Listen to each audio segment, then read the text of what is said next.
A disastrous pit stop for Kyle Busch. They lost the left rear wheel. You see all this on the left rear over here. You see that the jackman let the car down before the guy had a chance to tighten the left rear tire up. Yeah, a lot of times those jackmen, they go off the left front. Watch, he has his eyes on the left front. Little bit of an issue getting the left rear on. No lug nuts on that left rear. Dropped the jack. Never even looked back. Looked like a possible hand injury to the left rear tire carrier. A lot of damage to the car riding around this racetrack without a left rear tire. Watch the left rear tire on the 39.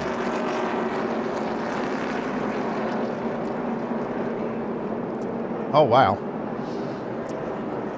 I'll tell you, what you're seeing right there is the end, the actual end of the housing breaking off, because the hub's still attached. You can see it attached to the wheel.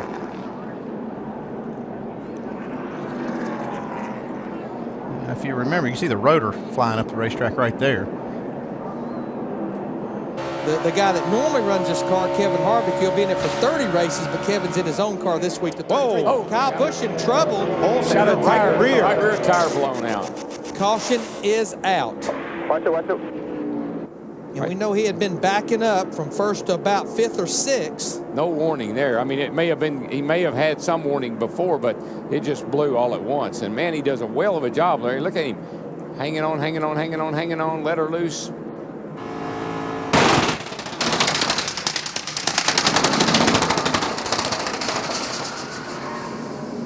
That sound and hitting the wall, that pop you get when you hit the wall, those are two things that just...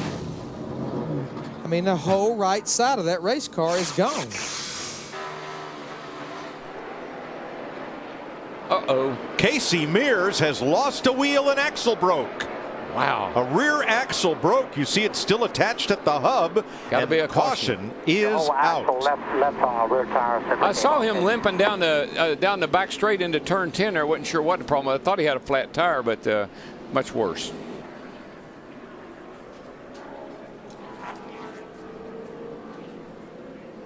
There she goes. Wow. Haven't seen that in a long time. But I think, Mike, no kidding, that's hopping those curves. It's one of the things you worry about is, you know, breaking something in the suspension. Now that was just coming out of turn 11. Closer. You know, when they first opened it. Oh, look out! Oh, man! Tim Schendel in the 52 has a problem right in front of the leaders, and Kyle Busch is heavily damaged. Wow, and I think Carl Edwards got into him as well. They're just going down in the corner. They don't think anything. This car's going extremely slow, but then right here is where Schendel blows that right front. You see the sparks flying, and then Kyle just knows where to go. I mean, that was just he was just an innocent victim there. I have not seen something like that in a long time. Kyle Busch, that just happened to him out of the clear blue. Just scraped down the left side of Carl Edwards there, Marty. After dropping back to fifth or sixth. Whoa, somebody sliding way up there. Denny Hamlin going wide off the corner. Led a bunch of laps here a year ago. And he's got an issue. He didn't only go way up there. He has slowed way down. There goes the carcass off the 11 car and right in the grill of Earnhardt and the 48 car, Jimmy Johnson. Both Hendrick cars hit him. Ran over that station. They'll have to come in and have that checked, I would think.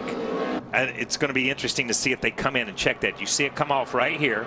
And that doesn't look like much, but that thing weighs a few pounds, and when you're going that fast. These are radial tires. Okay, so it's a complete steel welded radial tires. Caution has come out from New Hampshire Motor Speedway for the second time. Debris on the racetrack, and the flames rolling out from the right side of the 7 of Alex Bowman. You know, we've seen this before at the short tracks. The 7 had an issue with the right front tire. It looked like he melted the bead, came down pit road, got a new tire on it, but didn't clear all the old rubber, I'm assuming, off. Well, no, I disagree. It's we're going to disagree. It is not out, and the driver's climbing out of the car. That's Alex Bowman jumping out of there. We had a tire get loose on pit road, and that's brought the caution out. Yeah, they've had to waive the caution because a mechanic walked out halfway out to the racing surface to get it. It's from Marcus Ambrose's car. I'm going to tell you what, NASCAR is not going to be happy with that crew member at all. He was halfway across the infield grass. That's the reason the caution was out. There probably, you see the he tire thinks right he was there. doing a good thing. We saw the tire rolling out there. You can see it's halfway across that grass. He's thinking it's going to roll out in the racetrack, so I think he was obviously wasn't thinking clearly enough to know not to do that, but still he probably thought he was doing a good thing by retrieving it. Well, back in the 60s, photographers used to stand in that grass to shoot pictures of the race cars going around. That was a long time ago. Grab his fire extinguisher crew to go over with him. Grab his fire extinguisher crew to go over with him. I can't believe the caution hasn't come out for that.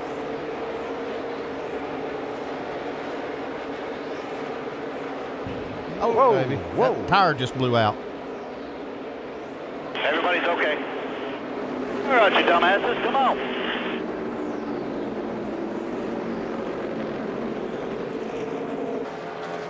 See, this fire really does flare up. Just, oh my goodness, what an explosion.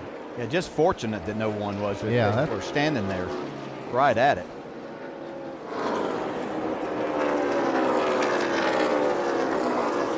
Wow, that's scary. Emotions going back and forth, Mike, on the last stop. The concern went away because they told Brian Vickers they did indeed have a loose left rear wheel. And he just hit the wall. He just hit the wall hard, Matt. And around goes Gilliland. And everybody else gets on the brakes. I think they're running over parts over there. I see parts flying everywhere. And a wheel goes over the fence into a camper area. I think Gilliland hit that tire and wheel. Let's see what happens here. Yeah, you see the center of the tire. The wheel is gone. Well, the only way we're going to find out, we're going to have to go over to the infield and dig it out of that camper tent that it went over into. Man, look at the guys. And it did bounce off the hood of Gilliland's car. It's still going. Photographers scramble. Kyle Larson, Jeffrey Earnhardt.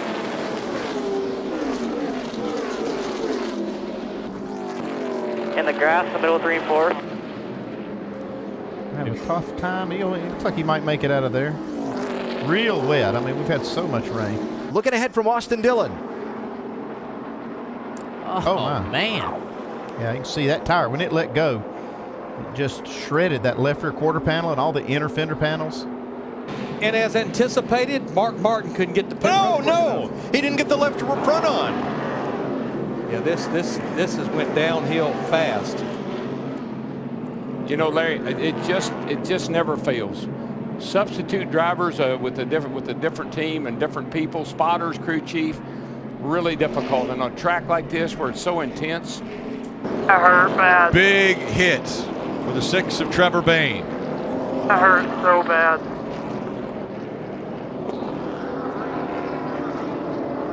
You can see there was damage already on the car. He had the tape on the front. Let's look at what happened. We were just talking about late in the run. Well, there you go. Oh, gosh. Such Big an impact. And look at this in real speed. Oh, God. Leader Kyle Busch, we heard the debate between the driver and the crew chief. I think they settled on a pound of air out of the left rear. We'll see what they go with. Kyle Busch says he just doesn't want to be tight for this restart. There's a lot of trouble, though, on that front rear. They're running around. So he left only 2 tires for Kyle Busch. 2 tires and out for the leader. And the tire is off the left rear. That was the audible. Kyle wasn't aware that the crewman had got to the left rear to take his tire off. And he left.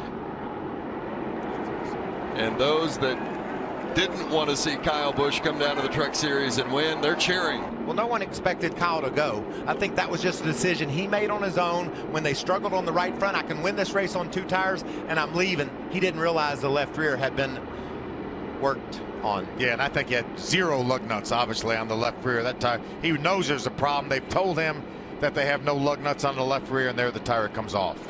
Left of your screen is Kyle Busch. And around goes Kyle Larson. Ooh, bam. Oh, big impact. Man. Thank God that safer bear's there, but that was still a huge impact. Second caution of the day, lap 48. Coming. Oh, yeah. You can see right there. Left rear tire goes out, and he's lost control. At this moment, he's trying to keep it going straight. Yep. Hits the outside wall. This is the one that's going to hurt. Watch this thing come down through here. Head on into that inside wall. Just nothing he can do at this point. Just hang on. And straight into the safer barrier. Watch that safer barrier. Watch that thing flex and shoot that car back out. Big problems for Cole Witt, the young California driver, coming back to pit road and likely to the garage. Boyer with apparently a similar problem. But that's right. It's right in that window, Mike. And I was telling you, I wasn't sure these guys could make a fuel run with these tires. When he left pit road, there was a small fire, but it didn't take long to turn into a real big fire. But it's almost like a similar situation that's happened between Clint Boyer's 15 and Cole Witt, the 26. Bill? Spotter tells the crew, coming to you just as fast as you can blink your eye. Oh, and he loses the wheel. Wow. Or loses the tire. And he just missed clobbering the end of that wall. That's going to be a caution. That's actually good luck for him. A long way to go, though, to get to his pit stall, the #1 stall, all the way at the end of pit road.